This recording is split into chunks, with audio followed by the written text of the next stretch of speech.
네, 감사합니다. 자, 오늘 우리에게 주시는 하나님 말씀은 사도행전 16장입니다. 사도행전 16장 11절에서 15절까지 말씀을 저와 여러분들이 한 절씩 교독하겠습니다. 사도행전 16장 11절에서 15절 말씀 한 절씩 교독합니다.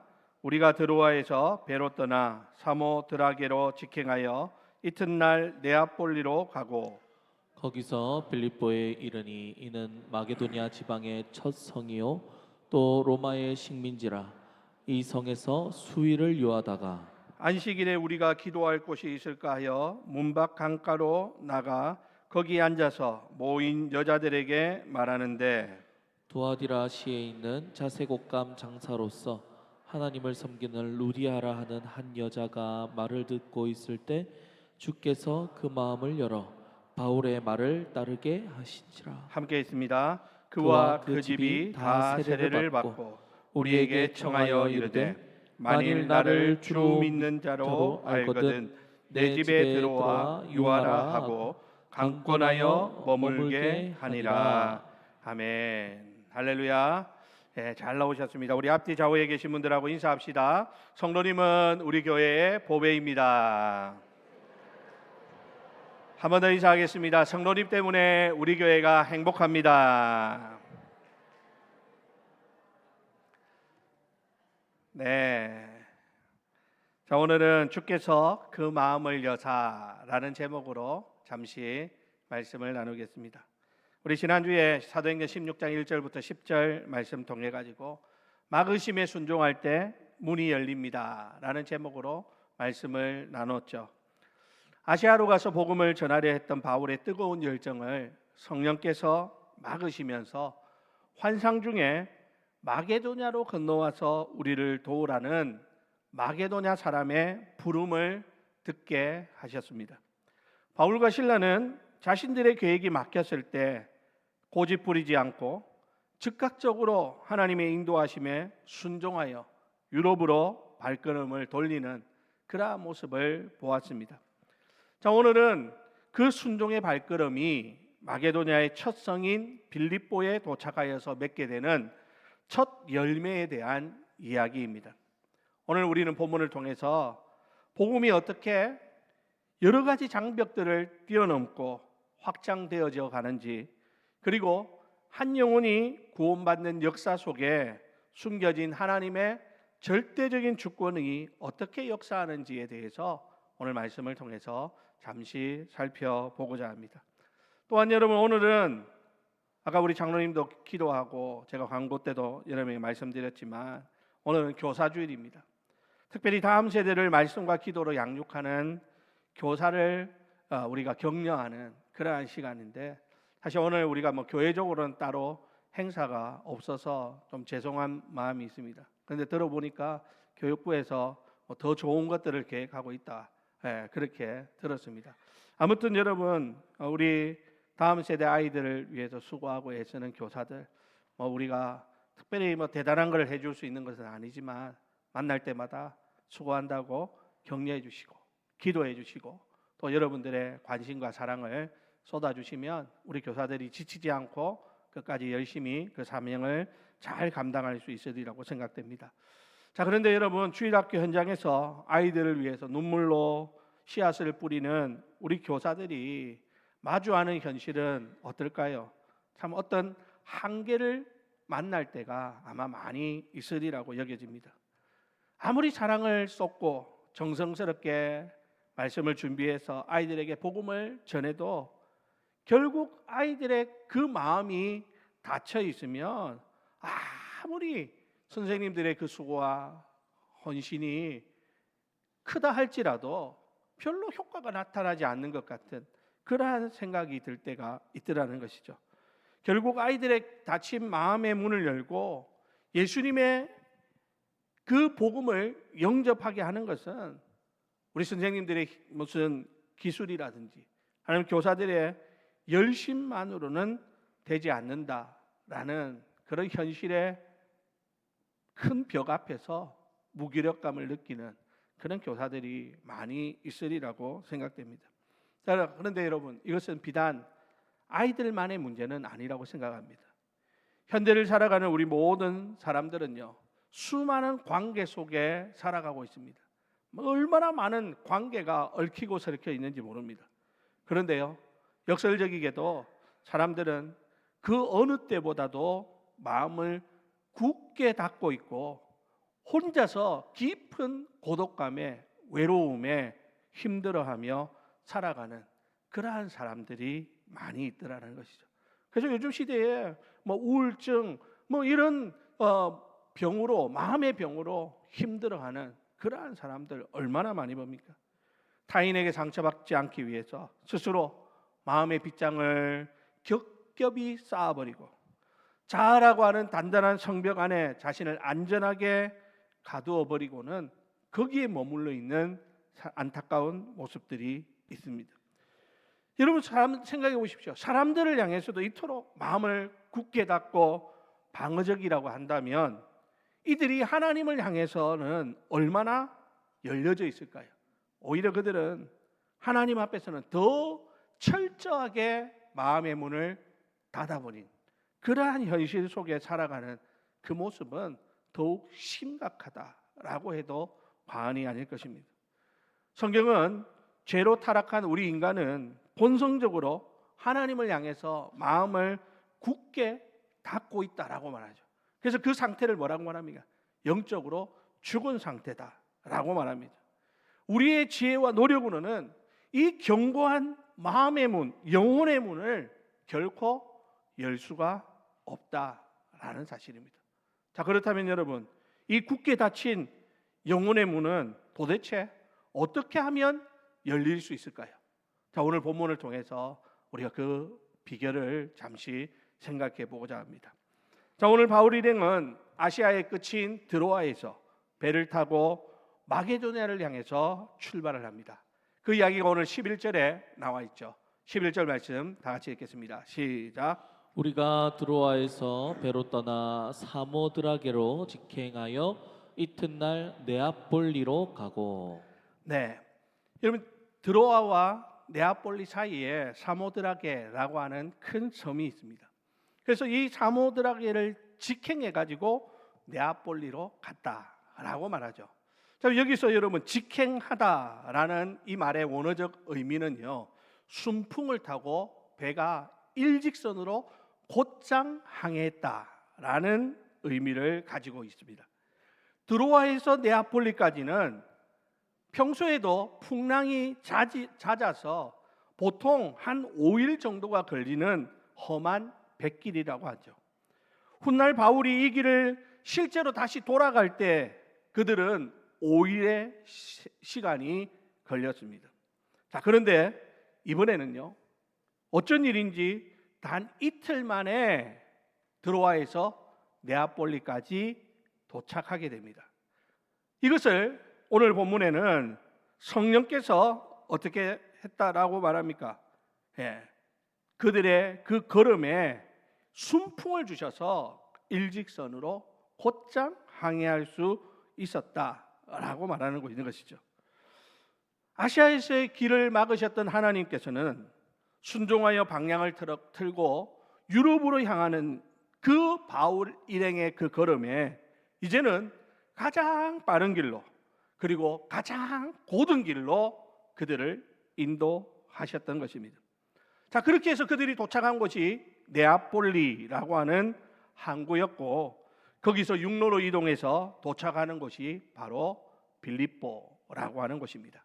자, 12절 말씀 우리 다 같이 읽어 볼까요? 시작. 거기서 빌립보에 이르니 이는 마게도냐 지방의 첫 성이요 또 로마의 식민지라. 이 성에서 수의를 요하다가. 네, 여기 보면 빌립보가 나오는데요. 여러분, 이 빌립보는 아우구스투스 황제에 의해서 로마의 직할 식민지로 승격된 도시라고 합니다. 당시 빌립보는 작은 로마로 불리며 황제의 하사품인 로마 시민권, 그리고 면세 혜택, 더 나아가서는 자치권을 누리는 자부심 가득한 제국의 핵심 도시였습니다. 로마의 정치, 경제, 군사, 문화가 지배하는 그 거대한 도시에 지금 초라한 유대인 전도자 바울 일행이 도착했다라고 하는 것을 오늘 본문이 소개하고 있더라는 것이죠. 자, 그런데 여러분, 바울의 입장에서 한번 생각해 보십시다. 바울은 마게도냐 사람의 환상을 보면서 건너와서 우리를 도우라라는 그 환상에 순종해 가지고 지금 여기까지 온 거잖아요. 그러면 아마 바울의 마음에는 이런 기대가 있었을 것 같아요. 어떤 기대입니까? 아마 내가 그 빌립보 거기에 도착하면 그 마게도냐의 그 환상처럼 수많은 사람들이 두 팔 벌려 그들을 환영하고 복음을 듣기를 간절히 사모하는 사람들이 많이 모여 있을 것이다. 이렇게 기대하지 않았을까요? 그런데 여러분, 현실은 그렇지 않았습니다. 현실은 냉혹했습니다. 빌립보에는 화려한 로마의 유적들 그 사이에 그 어디에도 여러분 당시에 유대인 남자 10명만 모이면 회당을 세울 수 있다고 해요. 그런데요, 이 빌립보에는 유대인 성인 남자 10명도 없어서 회당 자체가 존재하지 않았다라는 것입니다.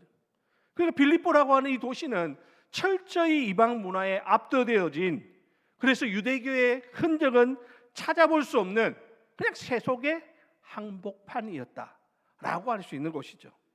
화려한 성령의 순풍을 타고 지금 하나님이 지시하는 그곳을 향해서 가고 있지만 그들의 눈앞에 펼쳐지는 것은 그 복음을 기다리는 수많은 영혼들이 아니라 오히려 복음의 불모지, 로마의 그 화려한 그 우상 문화가 가득한 그러한 모습이 지금 바울을 기다리고 있더라는 것입니다. 여러분, 그렇습니다. 우리가 때로는 기도하면서 이게 하나님의 뜻이다 이런 생각이 들어가지고 거기에 확신하면서 모든 것을 내려놓고 순종하며 나아갈 때가 있습니다. 그런데 막상 도착한 곳에는 아무런 준비도 환영도 없는 척박한 현실이 기다리고 있는 그런 경우들이 있더라는 것이죠. 제가 신학교 다닐 때 보니까 많은 그 신학생들이 신학교에 왔는데 어떻게 해서 오게 됐느냐? 어떤 분들은요, 나이가 이제 곧 은퇴를 앞둔 나이인데도 불구하고 하나님이 부르셔서 왔다 이러더라고요. 그런 분들이 부지기수입니다. 수많은 사람들이 하나님의 부르심을 듣고 하나님의 이 복음을 전하기 위해 가지고 신학교에 와가지고 공부를 하고 있는데 문제는 뭔지 압니까? 실제로 그들이 사역을 할 사역지가 없다는 거예요. 당장 전도사로 사역을 나갈 곳이 없는 거예요. 지금은요, 우리 전도사님들이 원서만 내면 어디든지 빨리 오라고 부르는 시대죠. 요즘은 우리 부교육자 구하기가 너무 어렵습니다. 그래서 교회들마다 목사님들마다 만날 때마다 교육자 있으면 소개해달라고, 그게 인사말처럼 되어버렸습니다. 근데 제가 신학교 다닐 때는요, 한 학년에 근 한 1000명 가까이 신학생이 쏟아져 나오니까, 그러니까 교회에 교육전도사로 가는 것도 몇 대 1의 그 경쟁률을 뚫어야만 갈 수 있는 그런 어려운 곳이었다는 거죠. 그러니까 여러분 보십시오. 하나님의 부름을 듣고 하나님이 부르심에 순종해가지고 그 탄탄한 직장 버리고 신학교에 왔는데 막상 와서 보니까 사역할 곳이 없어요. 그러니까 경제적인 그런 지원은 다 끊어졌죠. 점심 때 식사를 못하는 신학생들이 얼마나 많았는지 모릅니다. 점심 때만 되면 산으로 올라가고 기도하러 간다고 가는 신학생들이 있었어요. 여러분, 그런 경우에 우리는 어떻습니까? 과연 하나님의 부르심이 맞는가? 아니, 내가 하나님 따른다고 했는데 괜히 손해보는 것은 아닌가 싶은 그런 생각이 들 때가 있다는 것이죠. 자, 그런데 여러분, 오늘 바울의 일행도 어쩌면 그러했는지 모릅니다.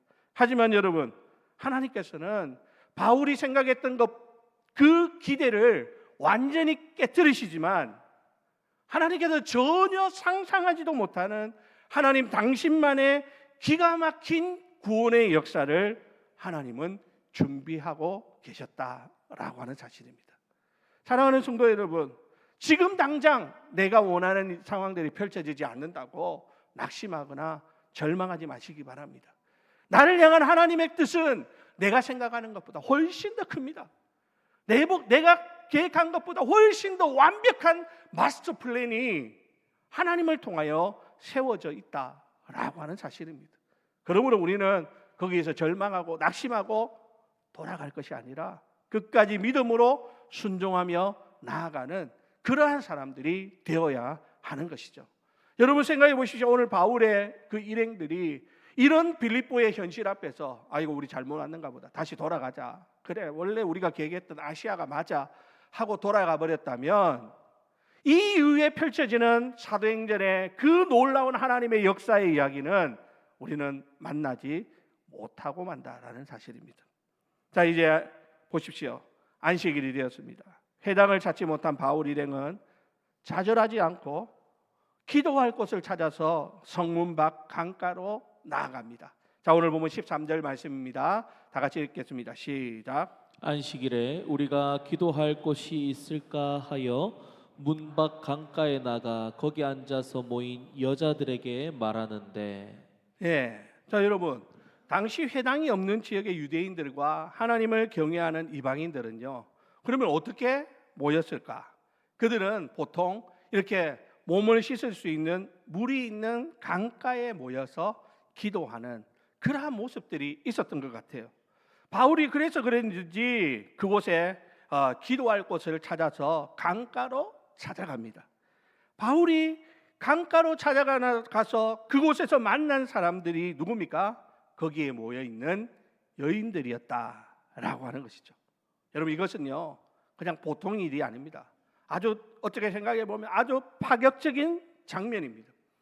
1세기 유대인 랍비들은 길거리에서 여자들과 대화하는 것을 금기화했습니다. 금지시켰단 말이에요.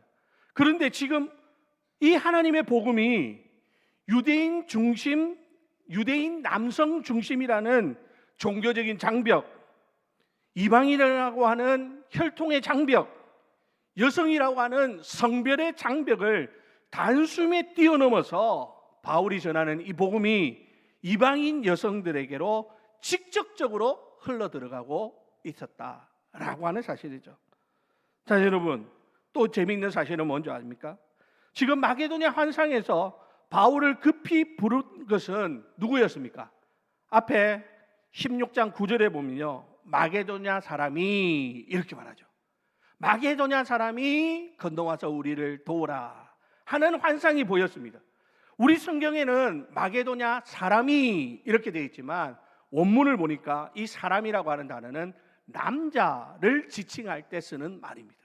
그러니까 지금 마게도냐 남자가 환상 중에 보이면서 건너와서 우리를 도우라 했는데, 정작 마게도냐에 도착해서 처음으로 복음의 말씀을 나눈 대상은 성전도 아니고 회당도 아니고 야외 강가에서 거기에 모여 있는 이방 여인들이었다라는 것이죠.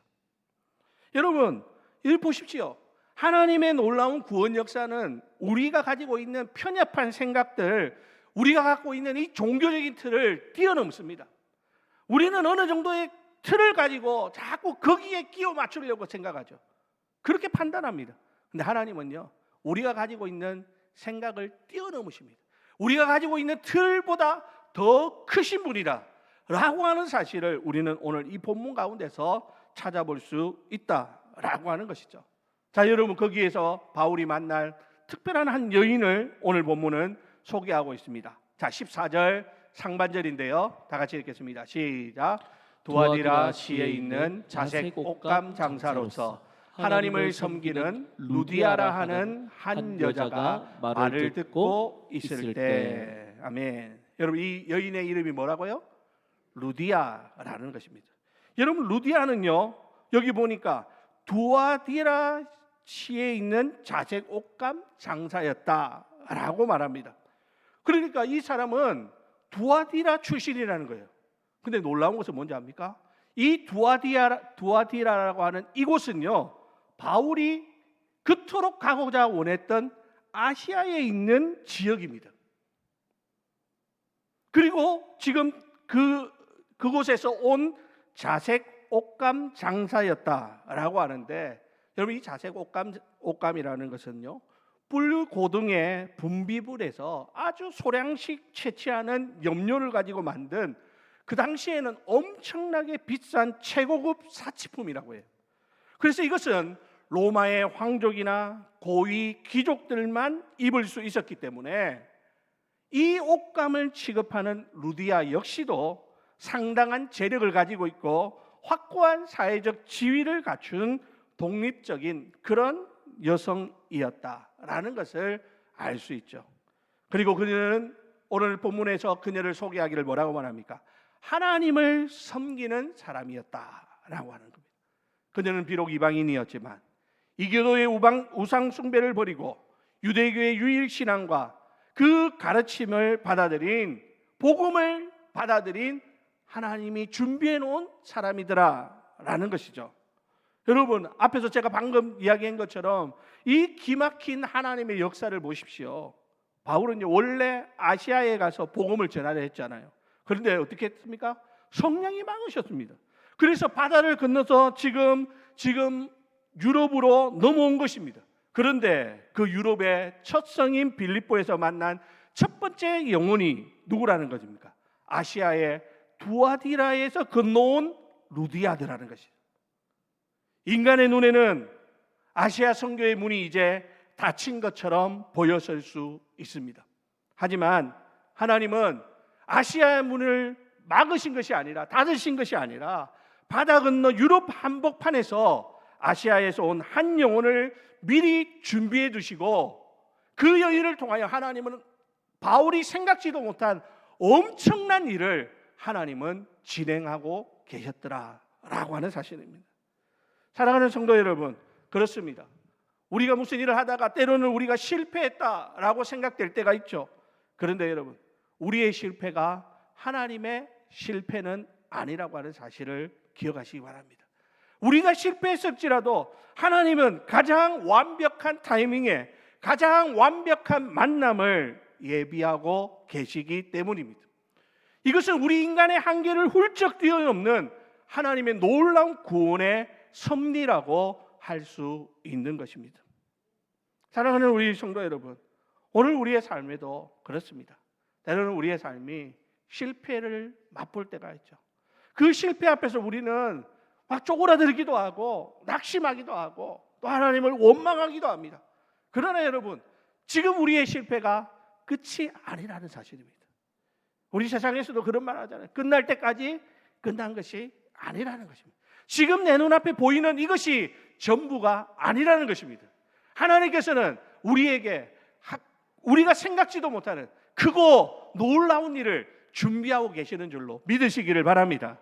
이것이 하나님의 놀라운 구원의 섭리인 것이에요. 자, 이제 본문의 절정으로 들어가서 지금 오늘 본문 14절 하반절 말씀에 보면 놀라운 말씀이 나옵니다. 우리 사도행전 16장 14절 말씀을 처음부터 다 같이 읽겠습니다. 시작. 두아디라시에 있는 자색옷감 장사로서 하나님을 섬기는 루디아라 하는 한 여자가 말을 듣고 있을 때 주께서 그 마음을 열어 바울의 말을 따르게 하신지라. 아멘. 자, 여러분 보십시오. 루디아가 바울이 전하는 십자가와 부활의 복음을 듣고 있을 때 지금 어떤 일이 일어나는 거예요? 그 내면에 엄청난 기적 같은 일이 일어나고 있다라는 것입니다. 오늘 본문에 보니까 뭐라고 말합니까? 주께서 그 마음을 열었다라고 말하죠. 여러분, 여기서 열었다라는 말은요, 활짝 열어제치다라는 말입니다. 아예 찢어서 열어버렸다, 그런 아주 강한 의미가 담겨 있는 말입니다. 여러분, 이 누가복음 24장에 보면 부활하신 예수님께서 절망에 빠져서 엠마오로 가는 제자들을 만나십니다. 그리고 그들에게 이런 말씀을 하십니다. 이렇게 하셨습니다. 오늘 누가복음 24장 45절 한번 띄워주실래요? 다 같이 있습니다. 시작. 예, 그들의 마음을 열어 성경을 깨닫게 하시고. 자, 여러분 보십시오. 방금 우리가 읽었던 누가복음 24장의 말씀도 그들의 마음을 열어 이렇게 말씀하고 있죠. 그죠? 그리고 방금 우리가 읽었던 14절 말씀에도 주께서 그 마음을 열으셨다라고 말하고 있다는 것이죠. 여러분, 누가복음의 저자는 누구죠? 누가입니다. 사도행전의 저자는 누굽니까? 누가입니다. 그러니까 똑같은 누가가 두 가지 성경을 기록하면서 똑같은 말을 사용하는데 그 말이 뭡니까? 열어라는 것입니다. 여러분, 이 열어는 하나님께서 사람들의 마음 문을 활짝 여는 이 놀라운 사실을 누가가 깨닫고 의도적으로 사용한 단어라고 할 수 있는 것이다 라는 말입니다. 사랑하는 우리 성도 여러분, 우리의 영적인 무지를 깨치고 성경을 깨닫게 하는 것은 그 말씀을 들을 때 우리의 죽었던 영혼이 복음으로 다시 살아나게 되는 것은 뭡니까? 오직 하나님의 열어주심을 통해서만 일어나는 사건임을 기억하시기 바랍니다. 사랑하는 성도 여러분, 우리가 생각하기에 내가 믿었다, 내가 오늘부터 믿기로 했다, 우리는 그렇게 이야기하지만 사실은 내가 믿었다는 말은 틀린 겁니다. 내가 믿기로 했다는 것도 틀린 말입니다. 원래대로 하면 뭡니까? 하나님이 내 마음을 열어 믿음을 주셨다는 것입니다. 오늘 이 자리에 있는 저와 여러분들의 마음을 하나님이 여신 줄로 믿으시기를 바랍니다. 그 마음에 하나님이 믿음을 주셨습니다. 그렇기에 우리는 그 하나님을 나의 주 나의 하나님으로 동일하게 고백할 수 있게 된 것이죠. 자, 여러분, 오늘 본문의 이 말씀을 다시 한번 보십시오. 여러분, 아까 14절 말씀 다시 띄워주실래요? 여기에 보면 뭐라고 말하고 있습니까? 14절에 보니까 주께서 그 마음을 열어라고 말하고 있죠. 여러분, 주가 누굽니까? 예, 주님입니다. 루디아가 마음을 열었다, 바울이 루디아의 마음을 열었다, 그렇게 말씀하지 않습니다. 주님이 여셨습니다. 바울은 그저 강가에서 만난 여인들에게 복음을 전했을 뿐이고 루디아는 그 전해지는 그 복음에 귀를 기울였을 뿐입니다.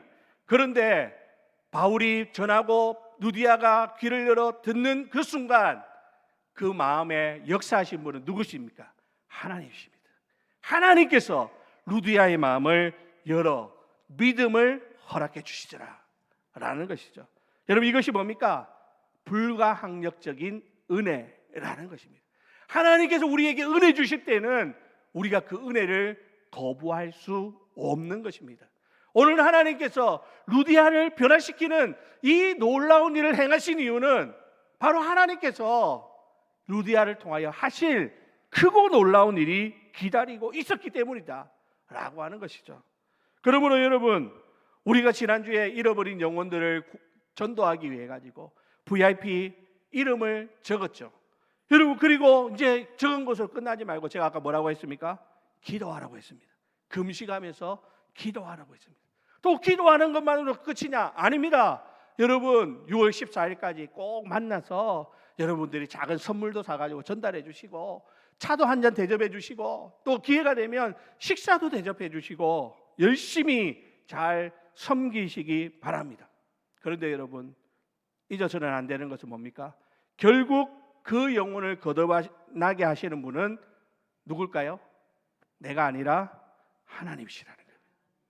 그러니까 우리는 낙심할 이유가 없습니다. 우리가 복음을 전했는데 그 사람이 받아들이지 않았다고 실망할 필요가 없습니다. 왜요? 그 문을 누가 여시는가? 하나님이 여시니까. 아직 하나님이 때가 되지 않아서 문을 여시지 않은 것이니 우리는 낙심할 필요가 없는 것입니다. 오늘 우리가 그 작정한 그 VIP들을 이번에 초청한다고 열심히 했는데 꿈쩍도 안 하더라. 괜찮습니다. 아직 때가 안 됐다 라고 생각하면 됩니다. 다음에 또 그 VIP 이름을 적고 같이 기도하는 겁니다. 섬기는 겁니다. 초청하는 겁니다.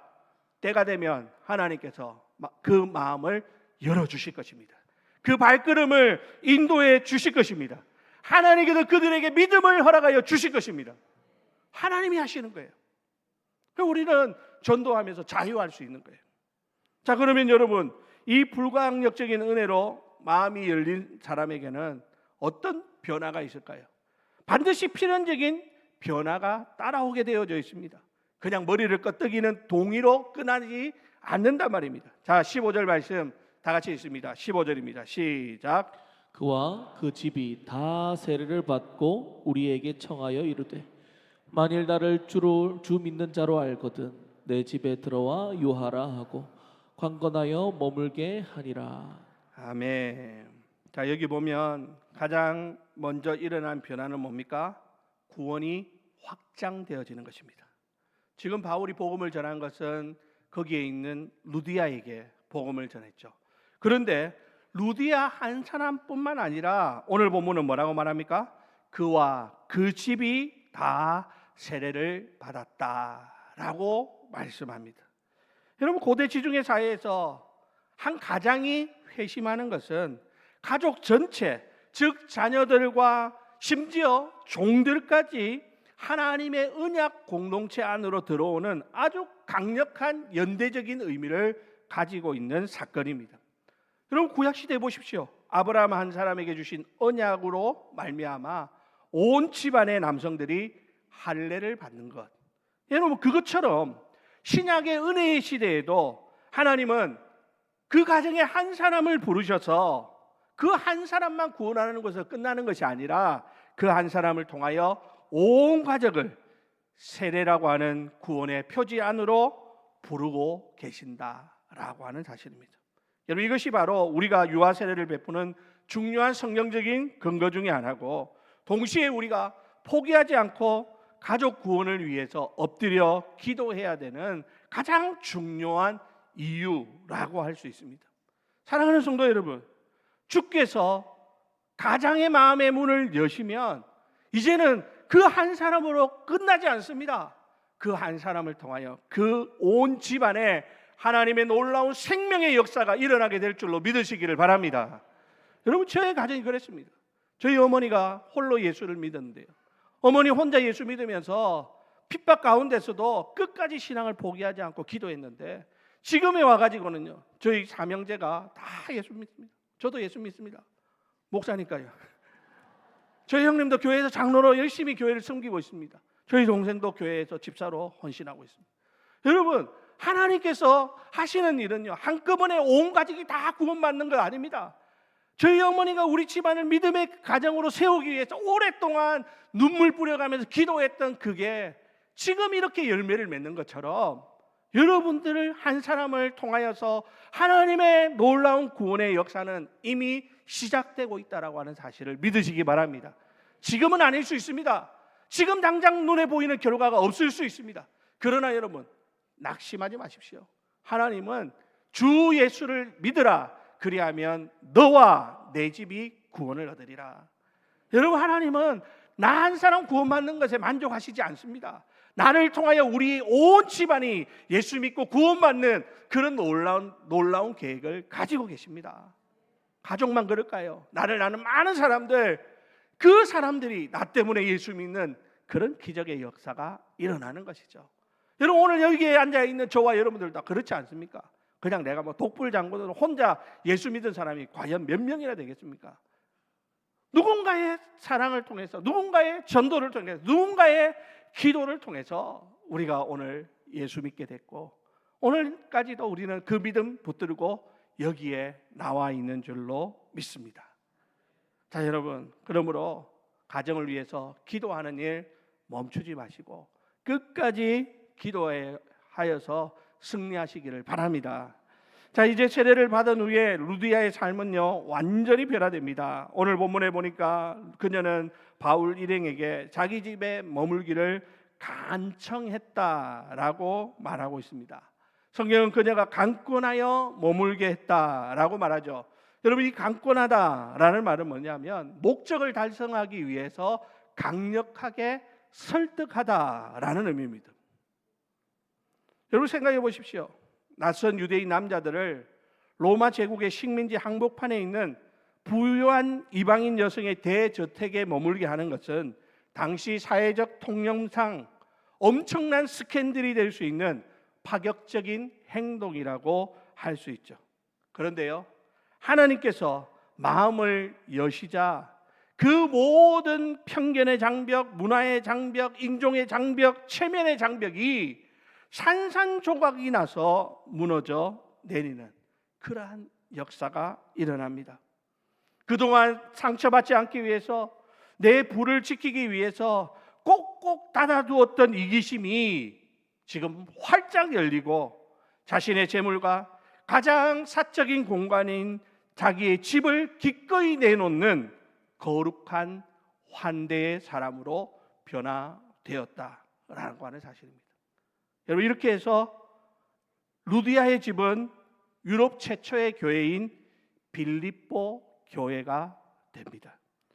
여러분, 하나님의 놀라운 구속사가 유대인을 넘어서 이방인으로, 아시아를 넘어서 유럽으로, 유럽을 넘어서 땅끝으로 향하여 강력하게 뻗어나갈 수 있었던 위대한 첫걸음이 어딜까요? 바로 루디아의 집입니다. 그곳이 바로 빌립보 교회가 되었습니다.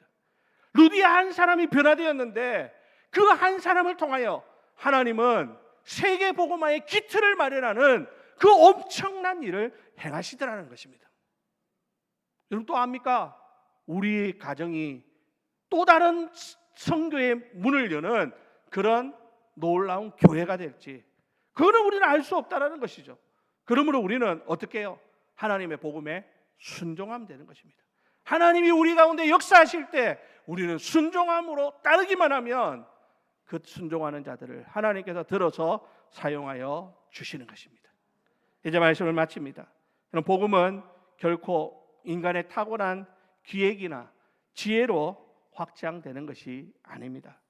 바울의 길을 막으신 분도 성령이시고, 순풍을 불어 아시아에서 유럽으로 단숨에 인도하신 분도 성령이시고, 결정적으로 낯선 강가에서 아시아의 여인인 루디아의 다친 마음을 활짝 여신 분도 누구예요?